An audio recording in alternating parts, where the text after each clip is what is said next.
So last week, RFK Jr., Donald Trump's unbelievably unqualified Secretary of the Department of Health and Human Services, made some really disgusting comments about autistic people. Take a listen. And these are kids who will never pay taxes.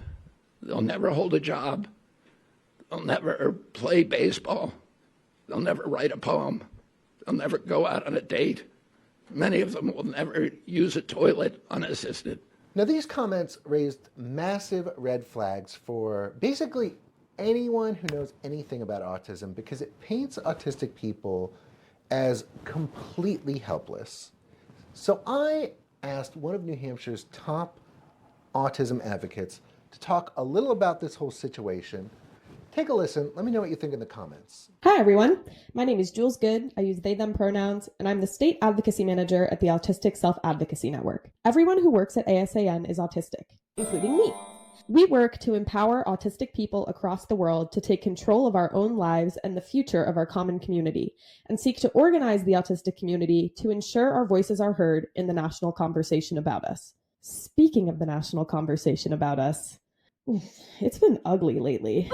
RFK Jr. has called for extreme measures supported by long-debunked science to find the cause of autism with the goal of curing it. He calls autism a disease and continues to spout disinformation meant to stoke fear about what he perceives as an epidemic of increased rates of autism diagnosis. But here's the thing. Autism isn't a disease. It's a neurodevelopmental disability that people are born with and have our whole lives. And a big reason autism rates are going up is because more people are getting access to diagnosis. And as we learn more about autism, the diagnostic criteria are folding in more people to the label of autism rather than several other distinct diagnoses like Asperger's, which isn't a thing anymore. At ASAN, we aren't concerned with finding a cure because we believe that autistic people with all levels of support needs can and do live beautiful, fulfilling lives when we have access to the right supports. While RFK Jr. calls for tons of resources to be poured into rigged anti-vaccine research that won't help any autistic people, the rest of the Trump administration is working hard to defund programs that give autistic people access to services.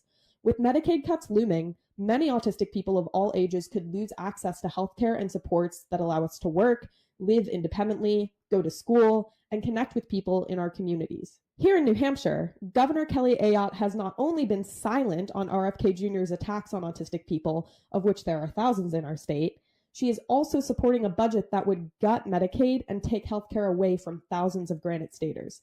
She has a duty to speak up for our community in the face of these baseless, hateful statements about autistic people, and a duty to ensure the health and safety of her constituents by funding Medicaid, not cutting it. It's clear that people in power are not listening to autistic people, but you can. Head to autisticadvocacy.org to get involved with ASAN's work on debunking autism myths, defending Medicaid, and working towards a world where autistic people are valued, empowered, and safe.